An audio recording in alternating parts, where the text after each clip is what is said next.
this country is at war with Germany. We shall go on to the end. I remember the sheets of flame which came up and almost blinded us from our guns.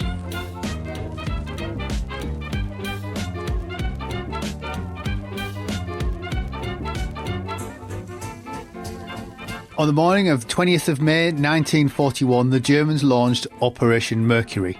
The invasion of Crete was the largest airborne operation yet attempted during the war, with thousands of Fallschirmjäger deployed. Key to the operation's success would be the capture of the airfield at Maleme. Outnumbered and having suffered horrendous casualties when the airborne troops secured Hill 107 overlooking the airfield, it opened the door for reinforcements and ultimately the Allied withdrawal from the island. For this episode, I'm joined by now regular of the show, Robert Kershaw, who was last with us to discuss Dunkirk. He has a new book available, The Hill, The Brutal Fight for Hill 107 in the Battle of Crete. Robert, welcome back. Before we get to Crete, we should perhaps set the scene. The Allies had just been forced to withdraw from Greece. I wonder what condition the British and Commonwealth troops were in on Crete. Pretty powerless, because rather like Dunkirk, they didn't get any of the heavy equipment out. And really, the war for that expeditionary force had simply been rearguard actions, constantly in contact with the enemy, and withdrawing all the time to the south. So a bit like the picture in France before, in that the Germans outflanked the force by coming through Yugoslavia, which was unexpected. And again, a bit like the Belgians during the Blitzkrieg, the Greeks surrendered, and that left no option but to get across the Peloponnese to the south and away as soon as possible. So the entire campaign in Greece was a succession of retreats and quite intensely fought rearguard actions, trying to buy time to break clean with the main body. And the brigade, the 5th New Zealand Brigade, that ends up on and around Hill 107, barely got away and had been part of this retreat. And so their background, as soon as the war had begun for them actively, was being completely assailed by the Luftwaffe whenever they moved, and barely getting out of the southern ports near Athens amid air raids. Were they expecting to be attacked on Crete? Was it seen as being the next German objective? I think initially, the answer to your question broadly is yes, but initially it was about survival and getting away from Greece. That was the main intimidating factor that was governing everything they did. And then on arrival in Crete, there was a brief period before the air raids by the Luftwaffe stepped up again. And during that time, they tried to reorganize, and then they were tasked to defend the island of Crete. The plan was already in its infancy, as 5 Brigade, for example, the Australians and Brits were also being evacuated and landing. And broadly speaking, the New Zealanders, when they arrived in Suda Bay, moved west, and the Australians moved east. The Brits were already further east in Herculean. And essentially, it was about securing the 3 airfields on the island and repelling an anticipated amphibious landing. It's Kurt Student who'd be in overall command of the air assault on Crete. Now, this would be the biggest air assault ever attempted. Why did the Germans choose an airborne invasion? I mean, usually they've been doing those small coup de main attacks, haven't they? Much of it is politics, in the sense that since the invasion of Greece, the Fallschirmjäger, the paratroopers, had not been used in action. And in fact, they disappeared off the radar, much to the Allies' concern, and they didn't know where they were. Meanwhile, Student was told there was no plan to use paratroopers in Russia, which was the next major operation facing the Wehrmacht. And because of the unrest in the Balkans, and in particular a pro-Hitler regime in Yugoslavia was replaced by a military coup d'etat, and they changed tack from being compliant to the Germans to being actively in opposition. Hitler then decided, as a punitive measure, to invade Yugoslavia, and at the same time the Italians, who had already attempted to invade Greece through Albania, were in serious trouble, and Hitler appreciated that he also needed to support the Italian effort. And the Balkans was too vulnerable an area to be left to his rear flank as they advanced into Russia.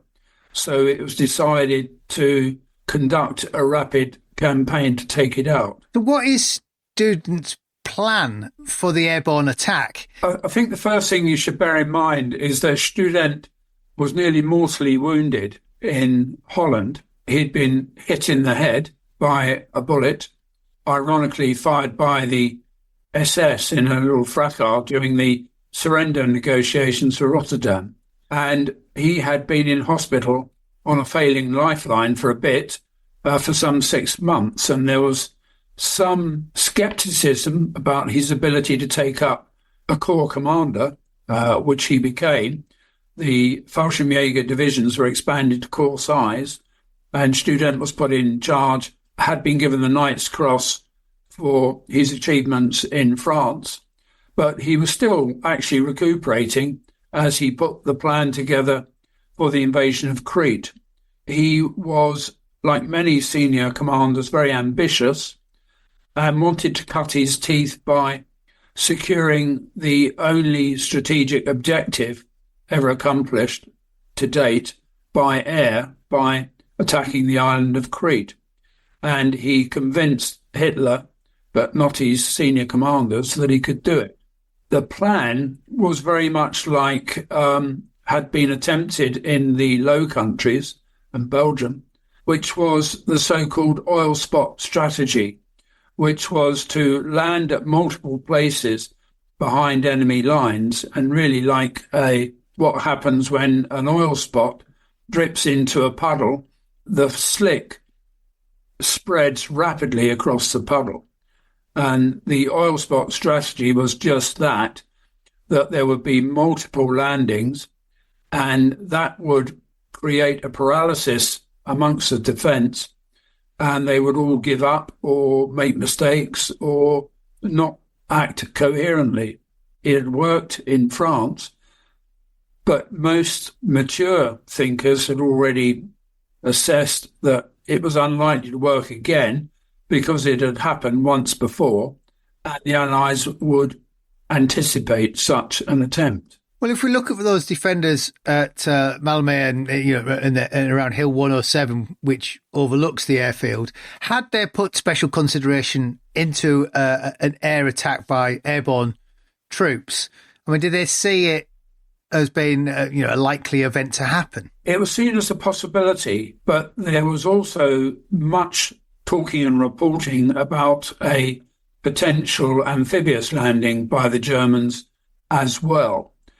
And you tend to fight the last war you were in, and most of the senior commanders were First World War and land-centric, and nobody really, despite what had happened the year before, had the first idea about airborne warfare, which is understandable because this is only, if you like, months after the collapse of France. And, for example, the battalion commander on Hill 107, Andrew, had an intelligence sergeant who knew nothing really about airborne warfare other than what had been picked up in the press.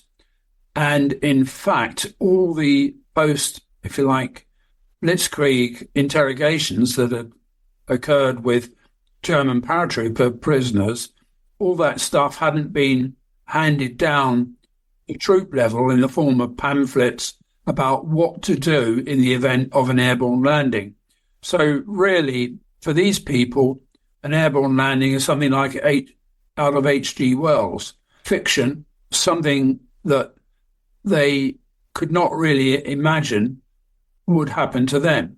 I think you need to bear in mind that most people before the war hadn't even seen an aeroplane, really, never mind parachutists in any numbers. So what are the defences like around the airfield? Because one would assume, as it's operational, it would be pretty well defended. And it's if I say it's on the coast, it's in the coastal region, isn't it? Well, we say that in hindsight because we know what happened. But at the time, the 5 New Zealand Brigade plan, which was put in place by Brigadier Hargest, the boss, was essentially coastal defence. When you look at the blobs of battalion and company positions on the map, you can see that the configuration is really to repel some form of coastal landing in depth. And at Maleme, there was only one company from the entire brigade actually on the airfield itself, with platoons at the north, west and south end. This is in complete comparison, if you like, to Chappell's British Brigade in Heraclian, which had its main strength actually sited around the airfield itself. Maleme was a kind of compromise in that there was this hill mass, Hill 107, that completely overlooked the airfield. And really, in order to use the airfield, you've got to take the hill mass. So you could argue that, well, you only need a company on the airfield for immediate defence. The main strength needs to be on the high ground that is able to cover the airstrip by fire. Is that an active airfield? I'm not sure what at this point in the war quite who has air superiority. The Luftwaffe had total air superiority both in Greece and Crete. There were virtually no British or Allied aircraft left on the island just before the invasion. They'd either been shot down or they'd flown out to Egypt because they knew what was coming. So the Germans did have complete mastery of the air. The New Zealanders were well aware of how difficult it was going to be because they'd already tasted air superiority on Greece. But nevertheless, they went ahead with a plan, the configuration we've already talked about, but involved the ability of the units in depth to counterattack forward in the event of the aerodrome, which I call it, being captured. This airstrip had only been constructed the year before. It had no hard standing. It was packed earth. It could take fighter aircraft, a little more problematic for the Ju-52 transport aircraft, but you wouldn't imagine scores of them being able to land on the airstrip that they had. But because it wasn't, if you like, hard-standing runways, it was a flat, hard-packed area. So depending on wind, you could land on it from any particular direction. Well, I did like I like this idea. The defenders stood to each morning in case of attack, which is very reminiscent of the First World War, standing to at dawn. Does this mean that they're ready when that air assault comes in on the morning of the attack? Yes, they're anticipating an attack, and they're anticipating an airborne attack, but they had no comprehension of the intensity of the Luftwaffe air bombardment that preceded it, or the shape and form of the subsequent air assault that followed it. All that was beyond their experience, and so every major event was a surprise, despite the fact that they were anticipating airborne landings. Nobody had ever seen one. How do those landings go? Because, I mean, throughout the war, even as we get good, I would say get good at them, airborne landings could be extremely scattered. They could be they're quite hit and miss. So how concentrated did the Germans manage to get their troops on the ground? Did they even manage to get them where they wanted to get them? Yes and no. You're absolutely right. An airborne assault is a pretty iffy enterprise. You've got two options. One is direct assault, jump over the enemy positions and hope to shock them into defeat, if you like. And the other possibility is an offset assault where you land nearby, form up as coherent units, and then assault the airfield. In the event of the airdrome at Maleme, what in fact happened, the plan was for the Sturm Regiment, which was the elite part of the expanded airborne corps, which had been expanded from a glider raiding party to a glider battalion, supported by a heavy weapons parachuted battalion and 2 infantry battalions. They were to land either side of the Malame airport and converge on it and take it out. What went wrong was that Meindl, the regimental commander, had opted for a direct assault, which was reckless in the extreme because they didn't know it, and it was a result of a German intelligence failure. But he was attacking with some 1,800 airborne troops up against an opposition of about 11,500 men. So the odds were 6-1, which is not career enhancing for whoever is attempting to lead that to success. The landings on the west side of the airdrome were reasonably concentrated, but the extremities of it were punished by fire from the defenders. But the battalion that was due to land on the east or right side of the airfield, as you're looking at the sea, jumped right on top of the established battalion positions and was cut to pieces virtually to a man. The battalion was combat ineffective pretty soon after it had reached the ground.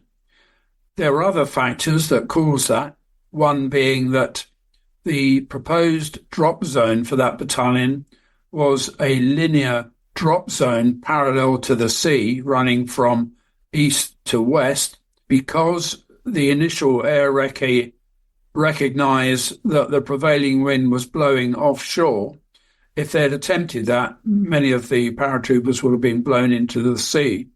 So in mid-flight, amazingly, they changed the drop zones so that the aircraft flew into the interior of the island and then turned toward the sea, and they came up from the south rather than from the seaward side and dropped up until the coastline. Now, that was the move that put them right on top of the New Zealand positions, and they were massacred. And the battalion commander, in fact, virtually every officer bar one in that battalion was either killed or wounded. I mean, it's not a great picture you paint, which makes you wonder how quick are the New Zealanders to react. One would have thought of that as this drop is being scattered and not working. Are they in a position to counterattack and repulse and to basically take them out in penny packets? Yes, the New Zealanders reacted very firmly and aggressively, the soldiers in particular, and they severely punished the landings to the extent that it seemed to be a no-goer shortly after the initial waves had landed. There is a second wave. What's the gap between the first and the second wave? The initial landings were on the west side of the island. So there was a regiment dropping around Maleme, which was the Sturm Regiment, and there was another regiment, the 3rd Fallschirmjäger Regiment, jumping into Prison Valley, which was a valley that ran almost in parallel to the Maleme positions inland for about 2 or 3 miles. And that valley converged on Arnia, the capital, which was the objective of the landings. They were also severely punished as they jumped out. And so you had a situation where the combat coherence of the battalions jumping was fractured by the number of casualties, particularly among leaders, that they suffered. The landings in Prison Valley were just as badly punished as those that landed around Maleme. And as we also know, the third wave came in the afternoon, attacking, 2 waves, one attacking Rethymnon further to the east, and the other, Herculean, further east still. And both those assaults were heavily punished, and they were not really coherent combat groups left after a day's fighting. And on that Hill 107, Andrew, who's in charge of the defence of that airfield, how much could he see and intervene from his position? Yeah, this is key. My research suggests that he couldn't see much despite being on the summit. And the major problem was the lack of communications. Having retreated from Greece, they didn't have their proper radio package. They are making do with the Greek telephone system and wire-laid field telephones, which were immediately disabled by the Luftwaffe beating up raids that occurred in tandem with the main airborne assault. So Andrew assumed shortly after the landings that the company around the airfield was in serious trouble because many of the glider wave had already assaulted their positions, but he had no idea what was left really on the airfield. He subsequently discovered they had suffered but were still holding on. He also lost contact with his headquarters company, which was in Maleme village. There were major drops on top of the village, and he assumed, because he hadn't heard anything, that they'd been overwhelmed. And his forward D company, which was on that dry bed river line that flows into the sea nearby, he had no messages from them and assumed that they'd been overrun by the combined glider and parachute assault. But they also were holding in place. Meanwhile, the Germans had reacted very aggressively and, despite their casualties, continued to attack, which resulted in their regimental commander, Meindl, being seriously wounded in the chest and taken out of action. So they're in crisis mode, but still attacking. Andrew, who had been suffering from combat stress, really, still, from the First World War, like his boss, Hargest, both of them distinguished First World War soldiers, Andrew with the Victoria Cross.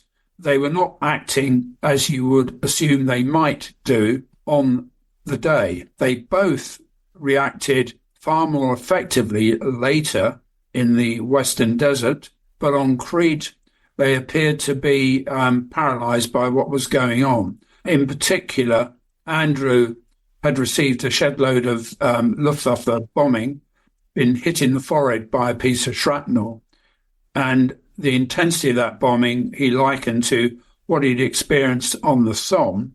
So that must inevitably have brought to the surface his previous combat stress disorder. And I suspect it affected his decision-making also, which was also the case with Hargest, because although he was ensconced in a headquarters far too far away from the forward position that at Maleme Aerodrome, he'd been strafed and, like everybody else, couldn't move during the day, but didn't make any attempt either to move forward to find out what was happening. And what happened during the day is that the aggressive, outnumbered German attacks made a little headway, but kept the New Zealanders on their toes and slightly nervous about what was going on. They were not certain, apart from the soldiers, whether they were winning or losing. Ironically, the soldiers were well in command of the battlefield and knew that they were winning and wondered why the promised counterattacks didn't materialise. Chances are those counterattacks could not have been attempted by day anyway, because the Luftwaffe would have decimated them. So there was a kind of stalemate in that nervousness on the part of the New Zealanders, exacerbated by the previous wartime experience of the key commanders taking the decisions, were taking the wrong decisions, whereas the Germans were pushing as hard as they could, but without the resources to make any effective leeway. So in a sense, you've got both a psychological and physical stalemate, whereas really, in terms of the numbers involved, the New Zealanders should have been able to sweep the Germans off the field. Can't help but think that the Germans, the Fallschirmjäger, deal with that fog of war and that friction better with no leadership, just through their aggressiveness, which possibly is from their experience, because presumably a lot of them are pretty seasoned troops, having potentially fought in Poland, Norway, where else have they dropped? Belgium. Well, there'd been an enormous expansion to corps size. So many of the German paratroopers were green, but they had been indoctrinated, if you like, under the National Socialist system. They were determined. They were ideologically motivated as well. It was always recognised that the Luftwaffe were more National Socialist than the rest of the Wehrmacht, and they went for it. Whereas the New Zealanders, completely taken aback by the scale and character of this airborne invasion, were plodding and were not taking the quick decisions that were required. The major difference for them was that whereas in 1914-18 there was clearly a front line with a rear area, in this type of warfare, there's no front line. The paratroopers can suddenly materialise from anywhere and be reinforced, surprisingly, from unexpected directions as well. So that potentially the decisive decision from Andrew comes that first evening when he evacuates the summit of Hill 107. Why did he come to that decision? Because he is in control of what should be the dominant position of the battlefield. Yes, that's correct. But having held his own against the main power of the attack, he called upon Harjes, the brigade commander, to support him with reinforcements.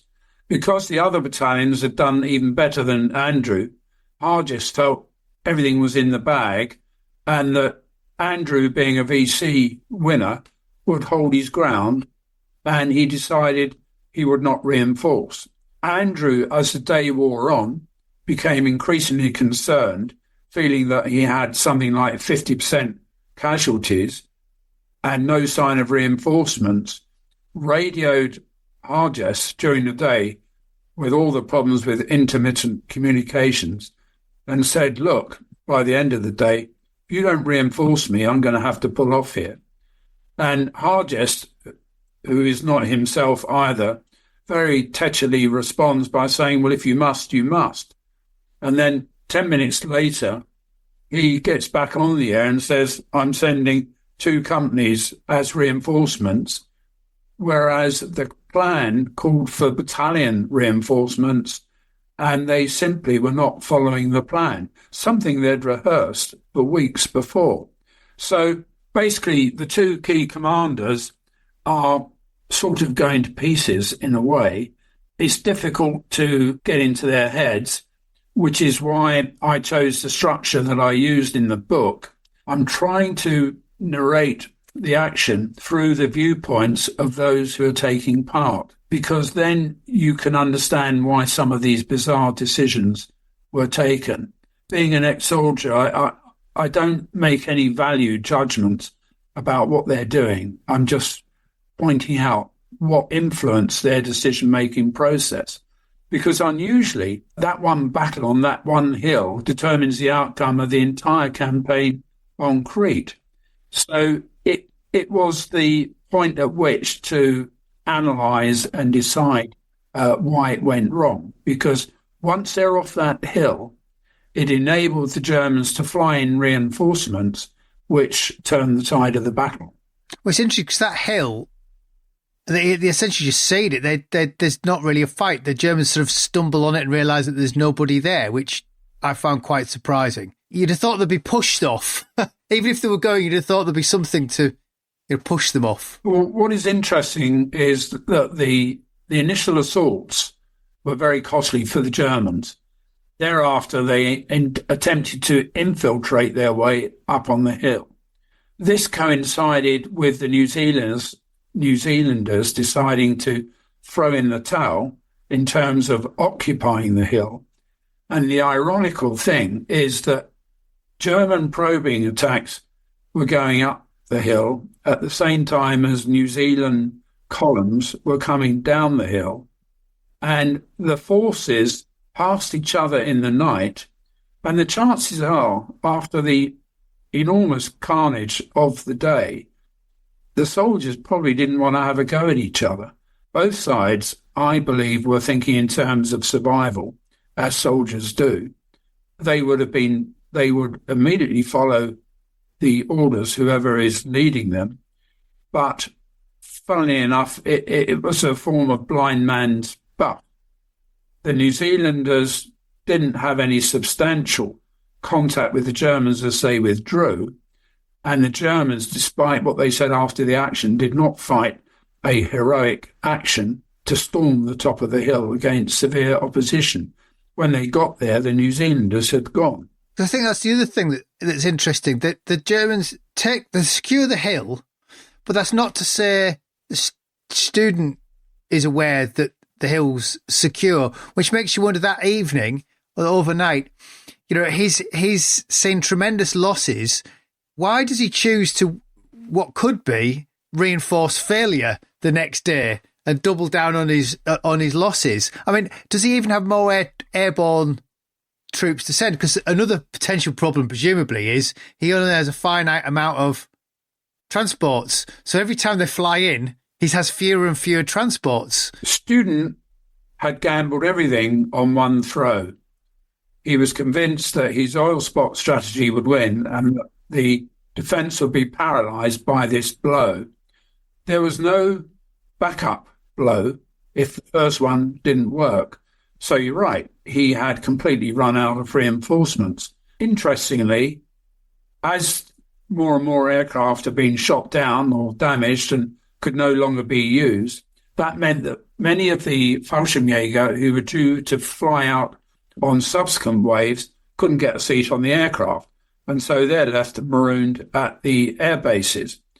And Oberst Ramke, who was in charge of that side of the operation around the airfields, gathered up all these men that had lost their seats on earlier aircraft and formed an ad hoc battalion, some 550 strong.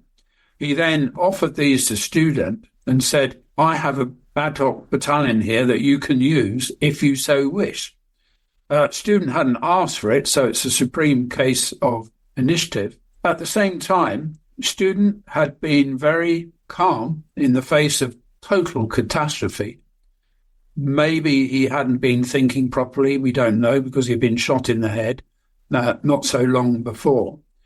But he stuck to his guns and decided eventually that he would have to build a Schwerpunkt and concentrate his force at one end of the island, which is what all the Luftwaffe generals have been telling him what to do all the time. So Student's star is not in the ascendant. And that night he was facing ruin because he was Goering's glamour boy, presented to Hitler with his support. They got this invasion underway. And what Student's going to have to tell Goering is that his elite regiment was no more. The Sturm regiment had something like 80% casualties. It was no longer combat effective. So Student went to bed that night in the Grand Bretagne Hotel, which is a luxury residence, with a pistol next to his bed, just in case he got any more bad news, because he's got to tell all this to Goering the following day. But during the night, he managed to get a Junkers 52 pilot to actually land on Maleme and find out what was going on. And they discovered that they did at least have a toehold on Maleme, but nowhere else. So you didn't have to, it was a no-brainer, really. There was only one place, if you were going to carry on with this operation, that you could reinforce. And he decided to switch all his resources to Maleme, which is a brave decision, because all the force that had landed at Rothinnon and Iraculan were told to get on with it and survive as best they can. That next day, I'm right in saying the transports actually just come in and land at the airfield. Is that's still contested ground, though, presumably? Yes, they came in under fire and they couldn't land on the airfield, and they landed on the beach just beyond the airfield. In so doing, they identified a blind spot to New Zealand artillery fire, which they reported back to Athens. And the following day, when the big Ju-52 fly-in air-land operation began, they knew roughly where the fire would be coming from. So yes, it was a risk, but less of a risk because you know broadly where you should be landing, or at least taxiing once you're on the ground. And this is another interesting comparison because you've got a student masterminding this operation from a luxury hotel room in Athens, whereas Harjes is stuck in a ditch in his brigade headquarters being constantly strafed by the Luftwaffe. And Andrew is taking the same decisions, if you like, as student from a foxhole in the ground. So these are different pressures acting on these individuals. When does Freiberg become involved? Who's in charge of the defence of the whole of the island? Isn't he, Freiberg? So at what point does he try to get a grip? Because presumably at some point he realises that they've got a problem at Maleme. Freiberg took mainly correct decisions in that he immediately passed on the reserve to the brigade commanders fighting the battle. He guessed there was a crisis, and so he released the island reserve to the New Zealanders to do with as they wish, and they botched it. So actually Freiberg's kind of blameless in that sense. And also Freiberg made his name at Gallipoli in the First World War and had spent much of the interwar period in England. And he got the appointment to command the island because he had a personal relationship with Churchill. Churchill thought he was the man for the job because he had conducted the rearguard withdrawal from Greece effectively.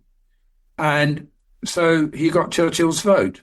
So there wasn't much more that Freiberg could do, which is the role of the senior commander, to make certain that your subordinates have got the resources they need to fight the battle to achieve the aim that they want. We're going to take a short break. We'll be back in a moment. Welcome back. I'm joined by Robert Kershaw and we're discussing the battle for Crete. At what point did they finally order the withdrawal of the airfield and give it up? Well, this was Andrew's decision, so it wasn't a strategic decision. Andrew said to Harjes, his brigade commander, if you don't reinforce, I've got to pull out. There's a political dimension to this, which is these are New Zealanders. They're not English. And this is what affected Freiberg as well. If you lose this battle, when you go back to New Zealand, you've got to explain to all the wives and mums and dads why it was, because of your decision, they're prisoners of war somewhere in Germany. So there is a political pressure on their decision-making. Now, Andrew, on Hill 107, felt he was about to lose the battle. If he stayed there, at dawn, he wouldn't be able to move because the Luftwaffe would prevent any movement. And eventually, his battalion would be taken out by the Germans and they would all be prisoners of war. And after the war, when he goes back to New Zealand, who's going to blame? Who are they going to blame for having their men locked up for the duration of the war? So that is another pressure. Failure has particular connotations. Well, I couldn't quite work out how beaten the New Zealanders were or whether it was the commanders who felt that they were beaten. That's probably a fine line. That's correct. It's puzzling. The soldiers were totally surprised when there were orders to withdraw because they'd been trouncing the enemy. So it was the commanders that bottled out, not the soldiers. The soldiers were staggered that they should withdraw when they clearly were in the ascendant. So what does the loss of the airfield mean for the rest of the campaign? Is that the key point that the Germans now use to bring everything in? Yes. Failure at Rethymnon, failure at Iraculum, a toehold at Maleme. So if you're going to take this island, your only hope is to switch the amphibious assault that was on its way much of it was dispersed by the Royal Navy anyway.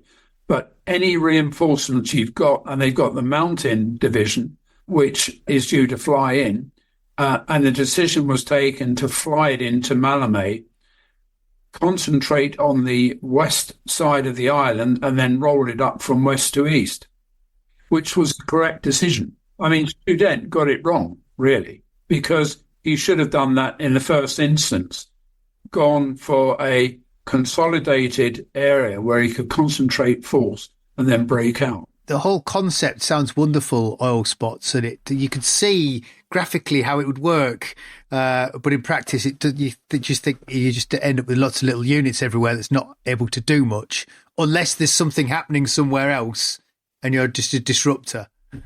So how is Crete subsequently viewed? Because this is interesting. I mean, is it seen as a great airborne victory? I mean, what does it do for the concept of the airborne, which, as you point out, is a new thing? You know, the British and the Americans are scrabbling to start their airborne units. It indicates what Student believed in, that large-scale airborne operations could achieve strategic objectives, which the Allies certainly attempted to do at D-Day and at Arnhem and across the Rhine. So that was a step in the right direction. The problem was, because of the cost, both in physical aircraft and manpower terms, the senior commanders tended to bottle out when it came to their use. We have this misnomer, if you like, where Hitler tells Student, that's it, the day of the Fallschirmjäger is over. I don't see a future in airborne operations. What he meant was, i.e. parachuting. The Fallschirmjäger arm continued to expand from division and eventually to army level status, because the training that the paratroopers received made them excellent shock troops. And so they were used as the fire brigade on various fronts throughout the rest of the war. The Allies, after Crete, realised they needed to get ahead of this game before the Germans did anything more, and that they should create and expand their own airborne arm. Churchill had already taken the decision in June 1941, after their successful employment in the Blitzkrieg, to expand the British airborne forces, for example. But it wasn't until after what happened at Crete that this really received momentum, and the RAF were told to get on with it and support the concept, as distinct from trying to oppose it, which had been happening in that interim period. The Americans twigged immediately and began creating and expanding their airborne capability, which was soon up to 3 divisions in strength. What's interesting is, from the German point of view, whilst it might have been their last great airborne operation, they had achieved something that they probably couldn't have done if they'd tried to do it by invading using the Navy, because presumably the Royal Navy would have outgunned them. So they actually did achieve something that they wouldn't otherwise have achieved through the use of the airborne. Yes, they kind of proved the concept. There's no doubt about that. But the cost, you have to say, was it worth it? Because actually what it did was it turned Crete into the biggest prisoner of war camp of the war, because the garrison on the island did nothing, achieved nothing, and could do nothing because of its proximity. I only have really one more question, because I hadn't realised that double VC winner Charles Upham was on Crete. For some reason, I thought both his VCs were one in the desert, I think. What's he get his VC for? Is his first VC he gets at, is it Maleme? Yes, 2 actions whereby he single-handedly reduced a number of German machine gun positions with pistol and grenade. Determined to win the war on his own. A remarkable soldier, actually. Yeah, remarkable indeed. Well, Robert, thank you. I enjoyed your book immensely. Loyal listener, if you want to know more, the book to read is The Hill, The Brutal Fight for Hill 107 in the Battle of Crete. That is all for this episode. Don't forget, if you regularly enjoy the show, why not sign up to become a patron at patreon.com/WW2 podcast. I'm Angus Wallace, and thanks for listening.